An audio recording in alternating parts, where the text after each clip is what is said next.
Buenas tardes, mi nombre es Diego Bértola, soy médico clínico, instructor de residentes de clínica médica del Hospital Centenario. En esta oportunidad vamos a abordar el tema de los derrames pleurales, es decir, la acumulación patológica de líquido en la cavidad pleural.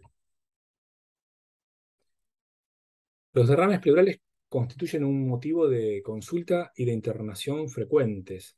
Si bien no hay datos locales nacionales, extrapolando series estadísticas extranjeras, podemos inferir que aproximadamente unas 200.000 personas por año consultan en Argentina a su médico motivadas por un derrame pleural. Las causas de los derrames son diversas, algunas banales y otras no tanto, las cuales implican un pronóstico ominoso, aún en ausencia de el diagnóstico de una enfermedad neoplásica. Las opciones terapéuticas de los derrames pleurales dependen en gran medida de la causa específica, la cual debe ser apropiadamente identificada durante el proceso de atención. Es por todo esto que los objetivos de esta clase son brindarles herramientas para que sean capaces de identificar un derrame pleural y conjeturar acerca de las posibles causas más probables, conocer los pasos y procedimientos involucrados en la evaluación diagnóstica y tener una visión general de los tratamientos disponibles para las causas más frecuentes de derrame pleural en nuestro medio. Recordando conceptos fisiopatológicos, sabemos que en la cavidad pleural normalmente hay 20 mililitros de líquido seroso con baja concentración en proteínas. Su producción está determinada por un balance entre las presiones hidrostáticas y oncóticas de ambas circulaciones, la sistémica y la pulmonar, y su relación con la presión negativa intrapleural. Esto determina un flujo de líquido proveniente de la pleura parietal, el cual es reabsorbido a través de linfáticos ubicados también en la misma serosa. Un derrame pleural, es decir, la acumulación patológica de líquido, implica la pérdida de ese equilibrio entre formación y reabsorción de líquido pleural. Tanto la elevación de la presión hidrostática como la disminución de la presión oncótica y la disminución de la presión negativa intrapleural y el bloqueo del drenaje linfático, por sí solos o combinados, suelen ser los procesos fisiopatológicos que generan derrames pleurales en la mayoría de las circunstancias que enfrentamos en la clínica. La forma de presentarse de un paciente con derrame pleural es variable. Muchas veces guarda mucha relación con la enfermedad de base que tenga. Es decir, el paciente no presenta ningún síntoma o signo que sea atribuible al derrame pleural en sí mismo. Otras veces hay síntomas y signos que pueden atribuirse al derrame pleural y el más frecuente de todos ellos es el dolor torácico de tipo pleurítico. Es un dolor que se origina en una pleura parietal inflamada. Recordemos que la pleura visceral no posee receptores para el dolor, por eso el origen siempre es de la pleura parietal, que está inflamada, irritada, invadida. Estos derrames pleurales son casi siempre de tipo exudativo y duelen de una manera muy particular. Duelen con cierta sincronía con el ciclo respiratorio y empeoran, por ejemplo, con el movimiento de la tos. Son más intensos al comienzo del cuadro, donde las hojas cerosas irritadas generan más dolor. Conforme pasa el tiempo del derrame pleural, se acumula más líquido, las hojas cerosas se separan y el dolor cede o incluso puede desaparecer. Otros pacientes refieren como síntoma predominante la disnea, y esto se explica por dos mecanismos básicos. Por un lado, el derrame comprime parénquima pulmonar, disminuyendo los volúmenes pulmonares y por ende con la función de intercambio gaseoso. Y por otro lado, la acumulación de líquido en un hemitórax obliga a los músculos respiratorios entre ellos el diafragma, a realizar un mayor trabajo respiratorio, lo cual también contribuye a la generación de la disnea. Otros pacientes refieren a veces la presencia de tos, que suele ser seca, una tos no productiva, que se origina por la compresión y distorsión que ejerce el líquido pleural sobre el parénquima pulmonar y las vías aéreas de grueso calibre. Los datos que recabemos en el interrogatorio y en el examen físico son muy útiles, ya que van a orientar los exámenes complementarios que vamos a solicitar para orientar el diagnóstico, y además pueden dar cuenta con mucha precisión del proceso subyacente y orientar sobre la presencia de un exudado o un trasudado. La lista es muy extensa, pero los ejemplos abundan en simpleza. Por ejemplo, un paciente con una cirrosis descompensada nos hará considerar la posibilidad de un hidrotórax del cirrótico. Un paciente con disnea y asimetría de diámetro en miembros inferiores nos llevará a considerar la posibilidad de una tromboembolia de pulmón como la causa del derrame. Y un paciente con pérdida de peso, hemoptisis y fiebre nos llevará a considerar una tuberculosis como causa predominante. El examen físico pondrá en evidencia la sospecha de un derrame con distintos signos semiológicos. En primer lugar, una disminución de la expansión torácica. Las vibraciones vocales también estarán disminuidas y, el dato guía más importante, encontraremos matidez desplazable a la percusión. Cuando ocultemos, encontraremos también que el murmullo vesicular puede estar disminuido. Cabe destacar que estos hallazgos semiológicos guardan una notoria y estrecha relación con la cantidad de líquido acumulado, es decir, con la magnitud del derrame. Tal es así que derrames pequeños, menores a 300 mililitros, prácticamente no provocarán alteraciones en el examen físico, y muy por el contrario, derrames pleurales voluminosos, mayores a 1,5 litros, provocarán una alteración extrema de la expansión torácica, abolición de vibraciones vocales y de murmullo vesicular, e incluso desviación traqueal y abombamiento de espacios intercostales.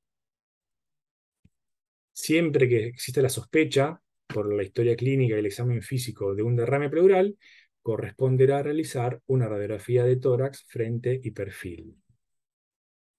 En la radiografía de tórax de frente, derrames pleurales se observarán cuando sean mayores a 200 mililitros y asomarán de manera incipiente, produciendo un borramiento de los senos costofrénicos laterales.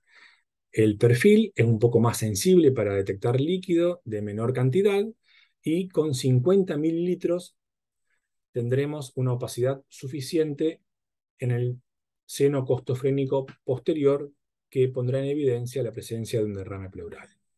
Cuando el líquido aumenta y es de mayor cantidad, provocará la opacidad de concavidad superior, que ya conocemos como línea de Elis-Damoiseau, favorecida por la presión pleural intranegativa, y cuando un derrame pleural es masivo, provocará una opacidad, un velamiento de todo un hemitórax, con la desviación del mediastino hacia el lado sano. Algunos derrames pleurales ocupan una posición subpulmonar, lo cual genera una falsa elevación de un hemidiafragma, si es a la derecha, o bien un falso engrosamiento del techo gástrico si ocurre en el hemitórax izquierdo. Algunos derrames pleurales son bilaterales, y cuando esto ocurra, si existe cardiomegalia concomitante, nos hará pensar como primer diagnóstico posible la presencia de una insuficiencia cardíaca. Si quedara alguna duda con respecto al derrame pleural, una ecografía puede poner en evidencia pequeñas cantidades de líquido que una placa de tórax quizás puede no mostrar. Puede mostrar un derrame pleural de contenido anecoico o hipocogénico, ambas hojas pleurales. Puede mostrar un pulmón colapsado y móvil, un pulmón atelectasiado, un pulmón hepatizado, E incluso la ecografía es superior a la tomografía para mostrar septos y tractos fibrosos ecogénicos, muy útiles a la hora de hacer un diagnóstico de derrame pleural paraneumónico complicado. La tomografía, por supuesto, es superior que los métodos anteriormente mencionados, excepto por esa utilidad particular de la ecografía, y tiene la utilidad de que además de mostrar derrames pleurales incluso de pequeño tamaño, puede mostrar patología intratorácica que explique la causa del mismo derrame, como ser, por ejemplo, el diagnóstico de tromboembolia de pulmón o bien de una neumonía cuando estamos en presencia de un derrame pleural paraneumónico. Las causas de los derrames son cuantiosas, son más de 60 causas posibles, pero el dato de simpleza es que las cuatro etiologías más frecuentes explican el 75% de todas las causas. Esto es así con la insuficiencia cardíaca, las neoplasias, la neumonía y la tuberculosis en orden decreciente de frecuencia. Entre esas cuatro causas explican las 3/4 partes de todos los derrames pleurales. Pero si vamos a investigar acerca de las causas posibles de un derrame pleural, es que ineludiblemente, en la inmensa mayoría de los casos, deberemos obtener una pequeña cantidad de líquido por punción para proceder a su análisis. Esto es, realizar una toracocentesis diagnóstica. La toracocentesis diagnóstica está indicada prácticamente en todos los pacientes con un derrame pleural nuevo, salvo dos excepciones. Una es que sea muy pequeño. Si el derrame mide menos de 1 centímetro por ecografía, tomografía o por una radiografía de tórax hecha en decúbito lateral, el riesgo de neumotórax es muy alto y la toracocentesis diagnóstica puede diferirse. Otra circunstancia es aquella del paciente que presenta un derrame pleural bilateral con una clínica muy característica, muy sugestiva de insuficiencia cardíaca congestiva. En ese caso también la toracocentesis puede no realizarse, no estaría indicada. No obstante, estos pacientes con falla cardíaca en determinadas circunstancias van a terminar requiriendo una toracocentesis. Esto ocurre, por ejemplo, cuando un paciente con insuficiencia cardíaca presenta aparición de fiebre o dolor pleurítico, otras veces cuando el paciente tiene ICC, pero el derrame pleural no es bilateral, sino que es solamente unilateral, o puede ser bilateral, pero muy asimétrico entre un lado y el otro. Otras veces el paciente puede tener un derrame pleural que no está asociado a cardiomegalia ni a una clínica bien típica de ICC, y otras veces el derrame pleural puede no haber mejorado con el tratamiento con diuréticos. En estos casos, un paciente que incluso tiene el diagnóstico bien claro de falla cardíaca debe ser sometido a una toracocentesis diagnóstica, ya que puede haber alguna otra causa sobreagregada a su edema transudativo por su insuficiencia cardíaca. La toracocentesis debe realizarse de manera urgente y sin demoras solo en dos circunstancias: cuando uno sospeche la presencia de pus o de sangre en la cavidad pleural. Es decir, cuando pensemos que estamos en presencia de un empiema o bien de un hemotórax.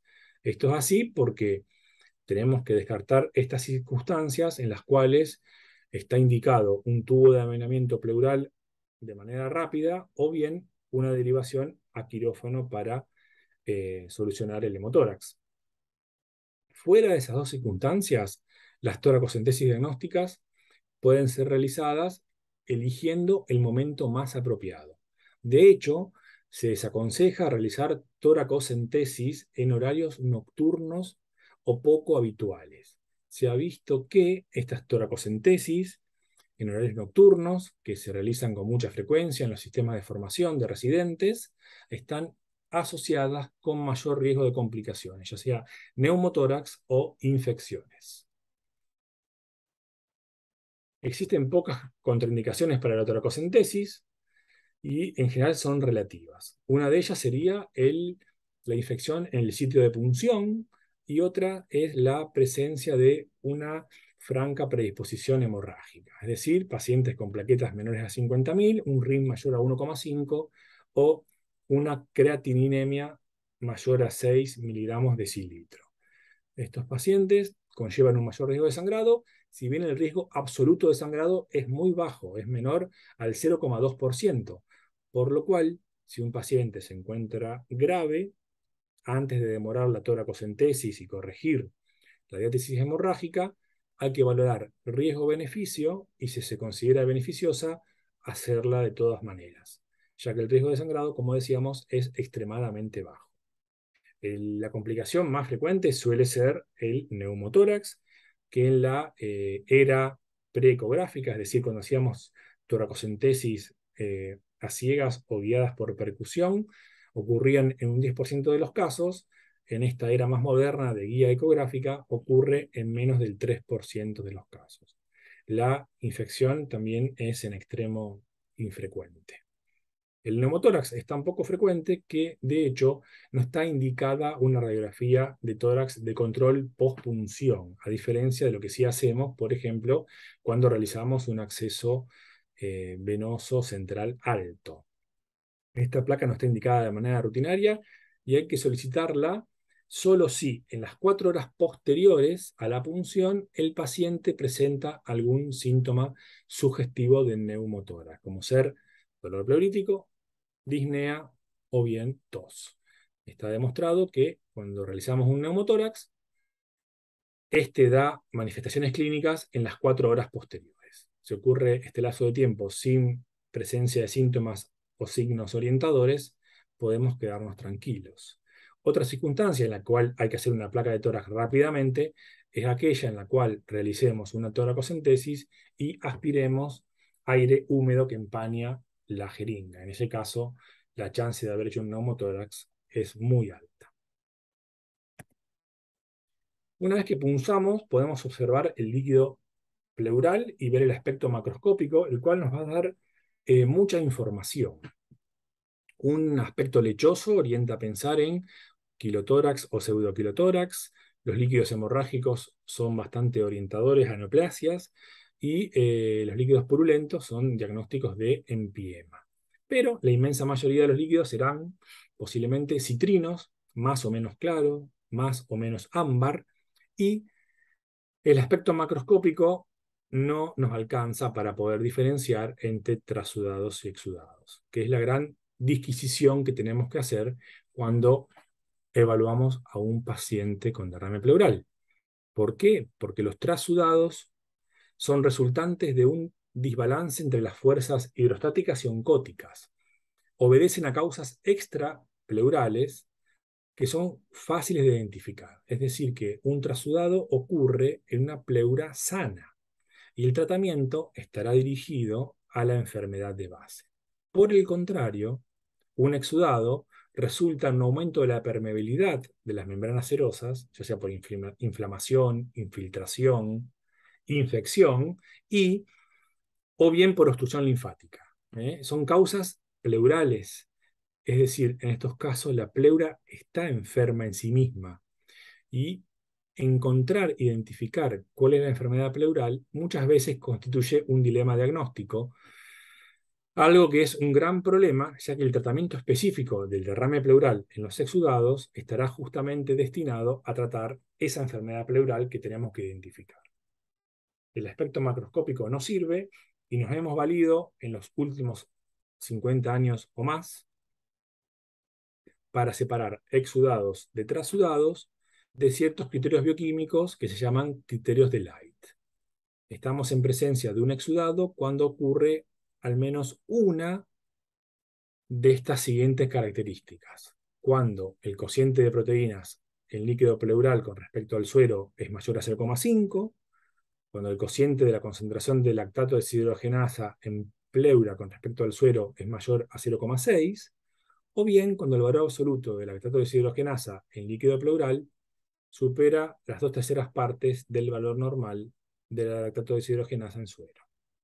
con uno de los tres estamos en presencia de un exudado.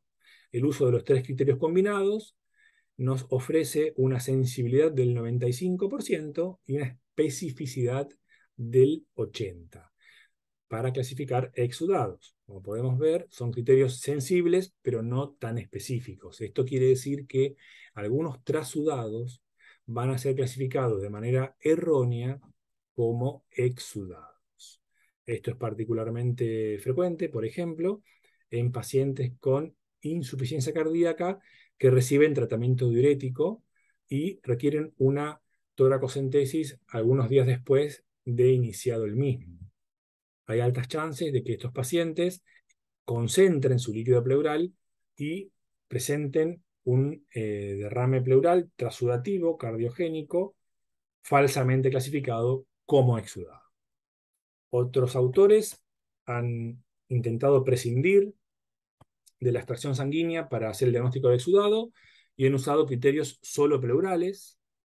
En este caso, proteínas pleurales mayores a 3 gramos litro, colesterol pleural mayor a 55 miligramos decilitro y el valor del lactato de deshidrogenasa en pleura mayor a 2/3 del valor normal en suero. Estos criterios, solamente pleurales, tienen una sensibilidad y una especificidad combinadas similares a los criterios de Light, según algunos estudios, aunque no han logrado desplazarlo. La única ventaja sería no tener que hacer una extracción sanguínea al paciente, pero eso no tiene demasiado sentido, ya que, por un lado, si tenemos los medios disponibles para realizar un cito físico-químico de un líquido pleural, con más razón para analizar una muestra de sangre. Y sería extremadamente raro, por otro lado, que un paciente aceptara una toracocentesis, pero se negara a una extracción sanguínea. No obstante, en algunas circunstancias en las cuales no exista muestra de sangre por el motivo que sea, estos criterios pueden ser de utilidad. De esta manera, realizamos la gran división entre trasudados y exudados, pleura enferma, pleura sana, por así decirlo.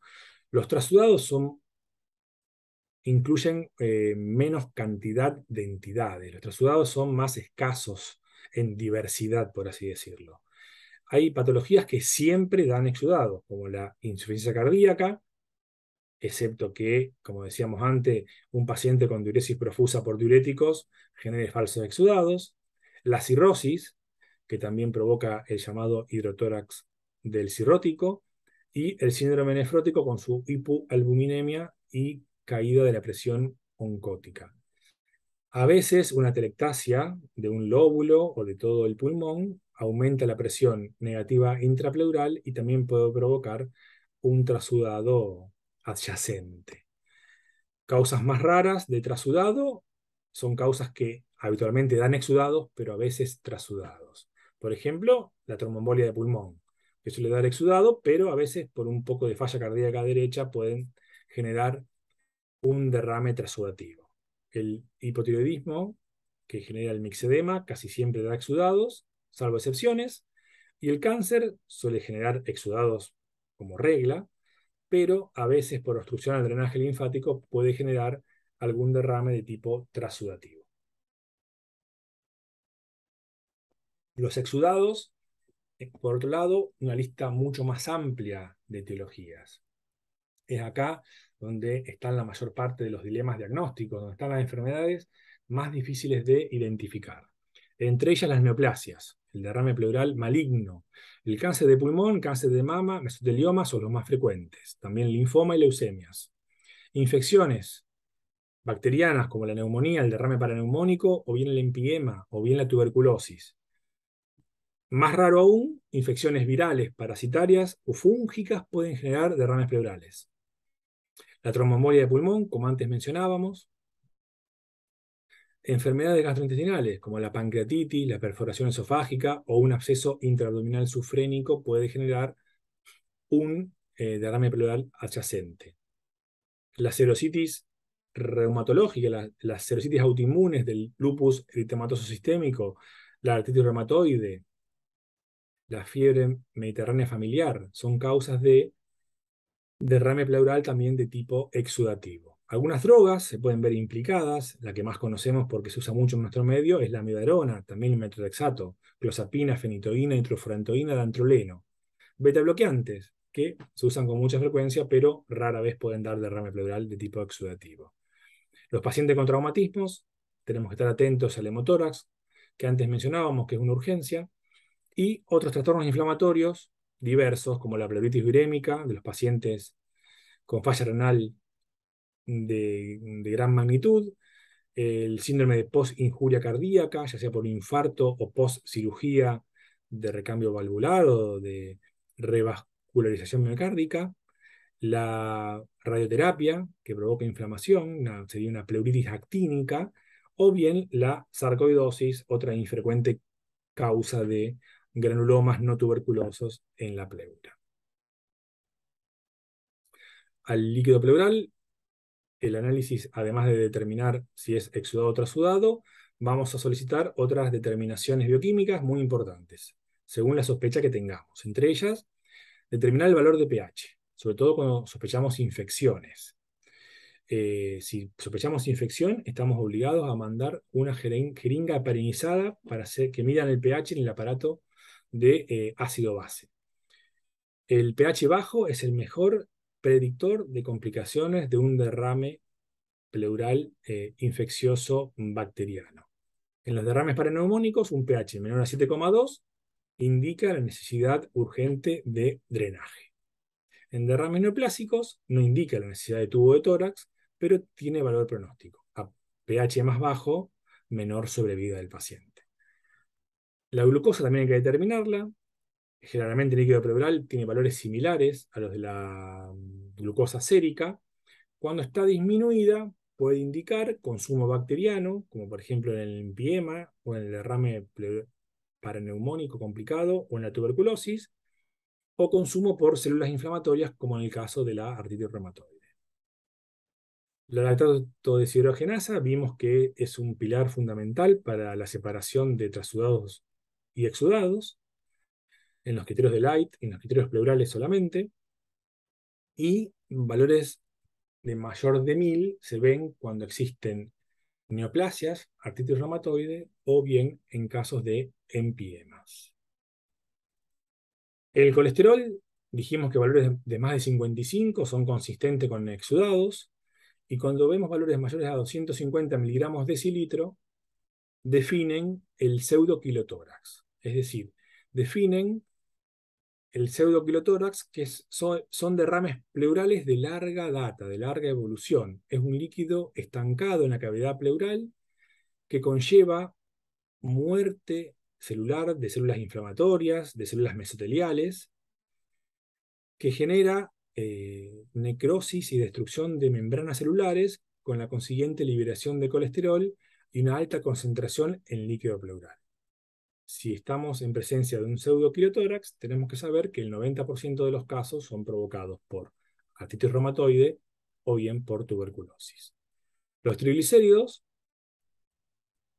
un líquido de aspecto lechoso, con triglicéridos mayores a 100 miligramos de decilitro, confirma la presencia de un quilotórax y orienta a considerar la posibilidad de patologías linfáticas raras o bien la ruptura del conducto torácico o la obstrucción del drenaje linfático por masas mediastinales tumorales.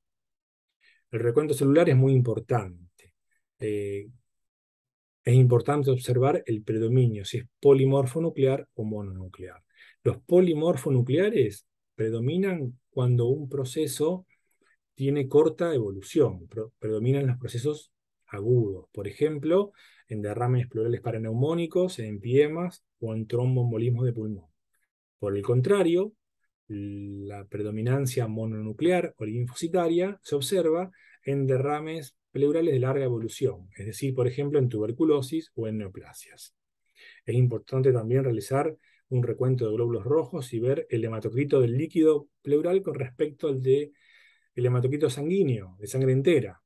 Un hematocrito pleural de más del 50% del sanguíneo es diagnóstico de hemotórax, un cuadro que puede ser grave y requiere solución quirúrgica urgente. Algunos valores de hematocrito menores se observan, como dijimos, en esos derrames pleurales hemorrágicos que observamos en algunos pacientes con derrame pleural por neoplasias.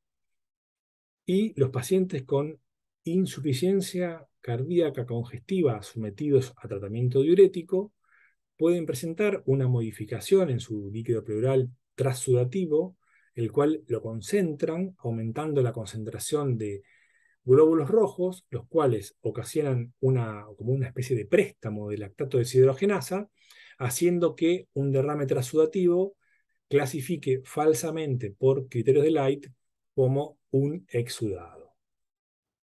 Estos son derrames pleurales en pacientes con ICC sometidos a diuresis intensa con diuréticos y que presentan un líquido que puede ser ligeramente hemorrágico. Además, el examen microbiológico, siempre que se piense en infección, debe ser también derivado. Una tinción de Gram con un examen directo y un cultivo nos permiten el diagnóstico en una cuarta parte de los derrames pleurales paraneumónicos y en los empiemas. En caso de tuberculosis, el rédito es mucho más bajo. Un examen microbiológico directo tiene una sensibilidad menor al 5% y un cultivo de líquido es positivo en aproximadamente un 10 a un 20% de las veces. La citología también es muy útil, sobre todo ante la sospecha de un derrame pleural maligno o neoplásico. Corresponde realizar el centrifugado del líquido, enviar una buena cantidad de líquido, hacer una toracocentesis bien voluminosa, centrifugar, provocar el botón celular que decanta y observar en la anatomía patológica en busca de células atípicas. Una muestra bien recolectada y bien procesada tiene una sensibilidad de entre el 50 al 60% para hacer un diagnóstico de derrame pleural neoplásico. Se puede también solicitar valores de adenosíndeaminasa, una enzima derivada del metabolismo linfocitario, que en valores elevados, mayores a 40 unidades por litro, tiene una sensibilidad y una especificidad muy alta que permite establecer con relativa precisión el diagnóstico de pleuritis tuberculosa. Tener cuidado con falsos positivos que los dan los linfomas y algunas enfermedades reumatológicas como la artritis reumatoide, por ejemplo. Otros estudios complementarios que podemos disponer a la hora de estudiar un derrame pleural, dijimos bien la tomografía axial computada, que permite identificar causas como una tromboembolia de pulmón o una neumonía, o brindar datos que sugieran una etiología neoplásica. Engrosamientos pleurales, nódulos pulmonares o bien masas mediastinales. La broncofibroscopía tiene un rol más limitado, pero por ejemplo, en presencia de una masa central o bronquial por tomografía sería de utilidad, y a veces, en ausencia de tomografía, si el paciente presenta hemóptisis o bien presenta en una radiografía un hemitórax velado con desviación hacia el lado del mediastino, hacia el lado enfermo, lo cual hace pensar en atelectasia completa, una broncofibroscopía tiene muchas chances de encontrar una masa endoluminal. La biopsia pleural percutánea es casi imposible de no realizar cuando sospechamos derrame pleural tuberculoso o derrame pleural maligno. En el caso de la tuberculosis, la combinación de la histología con el cultivo de tejido pleural permite un diagnóstico en el 90% de los casos. En el caso de un derrame pleural neoplásico, ya dijimos que la citología tiene una sensibilidad del 50 a 60% y es superior a la de una biopsia pleural hecha a ciegas. Solo un 15% de las biopsias pleurales hechas a ciegas serán positivas si la histología fue negativa. O sea que no aporta demasiado más. Aunque el rédito aumenta mucho si podemos guiar la toma de biopsia bajo tomografía o bien bajo ecografía. Aunque el gol estándar es realizar una biopsia bajo toracoscopia. Una toracoscopia guiada por video nos permite tomar una biopsia de una pleura que visiblemente la podemos ver afectada y permite el diagnóstico en más del 90% de los derrames pleurales neoplásicos, con citologías negativas. Además, la toracoscopia nos permite realizar pleurodesis si la sospecha de derrame maligno es alta y fuera necesaria. Para finalizar, algunas consideraciones con respecto a los derrames pleurales más frecuentes.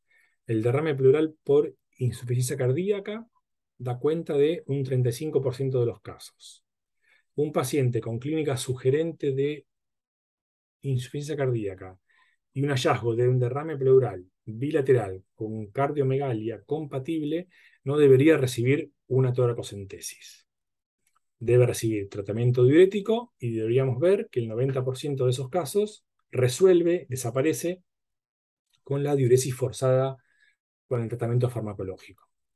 Si lo punzáramos, ese líquido habitualmente es un trasudado y un 25% de los pacientes que reciban toracocentesis y análisis del líquido pleural después de iniciado el tratamiento diurético tendrán un falso exudado borderline, sobre todo por criterio de LDH en criterios de Light.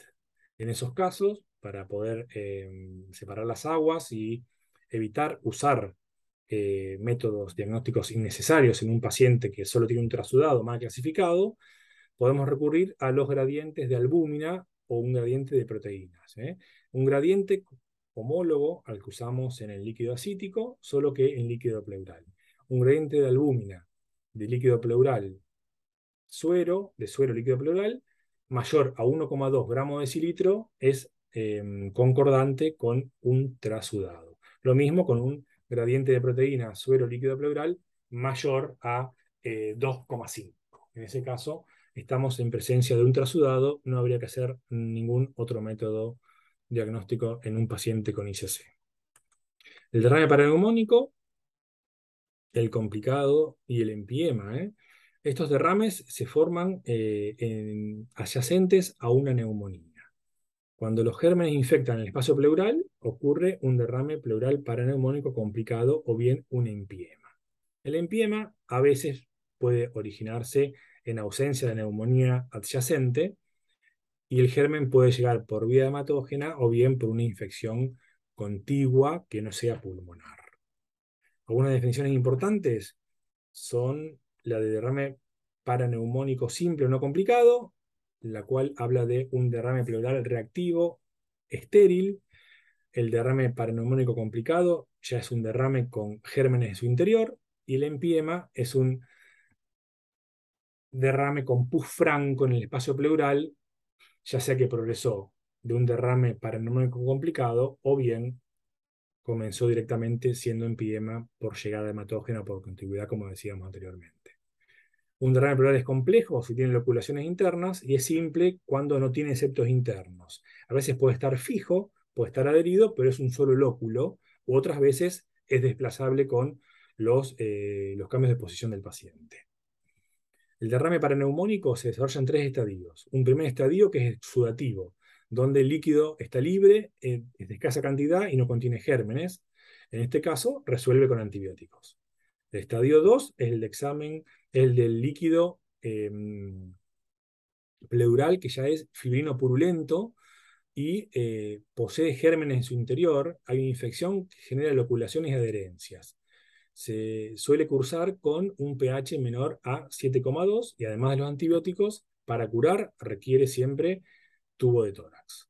El estadio 3 es el del empiema organizado. Ya es un proceso de cicatrización, una masa densa de tejido fibroso que cicatriza, que limita la expansión pulmonar y que muchas veces requiere tratamiento quirúrgico con una decorticación para ser drenado. Este derrame paraneumónico debe sospecharse en pacientes con neumonía que, a pesar de un tratamiento antibiótico apropiado, desarrollan fiebre persistente, fiebre nueva o bien dolor torácico nuevo. Suelen ser pacientes también que presentan algún factor de riesgo como broncoaspiración, mal estado dentario o algún estado de inmunosupresión. En ese caso, veremos que siempre serán exudados, y que debemos medir el pH, que es el principal indicador de evolución de la complicación, al empiema. Un pH menor a 7,2 indica necesidad de tubo de avenamiento. Si estamos en un lugar donde no hay máquina de ácido base y no podemos medir pH, una glucosa menor a 40 miligramos de decilitro o una LDH mayor a 1000 unidades litro tienen una implicancia similar. Nos indican que ese derrame se está complicando, va a evolucionar mal y requiere colocación de tubo de avenamiento pleural. En caso de que se identifiquen septos en la cavidad pleural, por ecografía, por ejemplo, están indicados los trombolíticos, ya sea streptokinasa o alteplasa, o bien DNasa, una enzima que disminuye la viscosidad del derrame, permitiendo su salida por el tubo de avenamiento. Todo esto disminuye la evolución al empiema organizado y disminuye la necesidad de cirugía. Los derrames pleurales complejos con múltiples loculaciones y adherencias pueden requerir de una videotoracoscopia para romper tabiques y en caso de empiema organizado, el resorte es quirúrgico, ya que es necesaria la decorticación. Con respecto al derrame pleural tuberculoso, debemos sospecharlo en cuadros compatibles, ¿sí? Un derrame pleural unilateral leve a moderado, de evolución subaguda, con un síndrome constitucional, en una persona quizás con foco epidemiológico, en área de una elevada prevalencia. Esto no siempre es así, pero este sería el contexto de mayor sospecha. Suelen ser exudados con un recuento celular de entre 1000 y 6000 células que tienen un predominio linfocitario, más de la mitad, a veces el 90%. Hay algunas excepciones. En fases tempranas o en caso de empiema tuberculoso puede haber predominancia de polimorfonucleares. Esto no es muy frecuente, ocurre solamente entre el 5 al 15% de los derrames pleurales por tuberculosis. El diagnóstico definitivo del derrame pleural tuberculoso puede ser establecido por la demostración del bacilo en tanto el líquido pleural, muy poca sensibilidad, dijimos que el 20%, biopsia y cultivo de tejido, una sensibilidad cercana al 50%, o bien biopsia y examen directo de tejido pleural, buscando bacilo o granuloma, lo cual tiene una sensibilidad del 80%. Estas técnicas combinadas permiten el diagnóstico en aproximadamente el 90% de los casos. Considerando que una determinación de adenosíndeaminasa con valores mayores a 40 unidades por litro tiene un valor predictivo positivo altísimo, algunos autores hablan de prescindir de la biopsia e iniciar tratamiento en ausencia de confirmación anatomopatológica cuando la adenosíndeaminasa posea valores altos.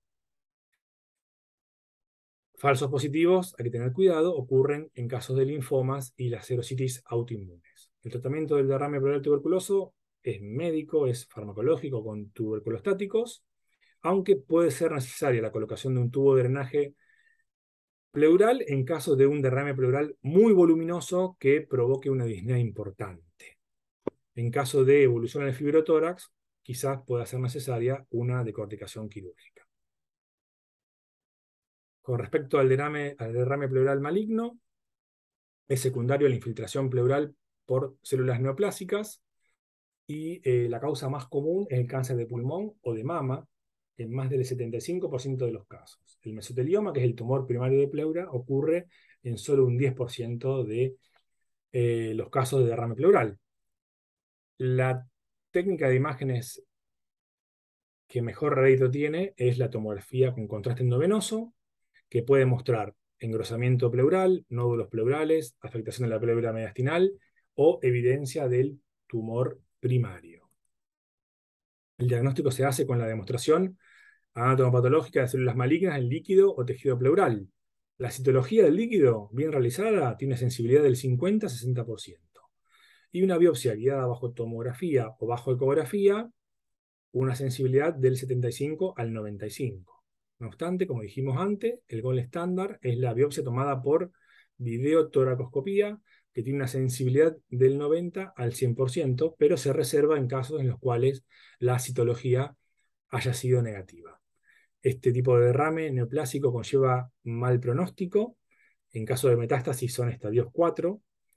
Suelen ser masivos, recidivantes y provocan disnea frecuentemente.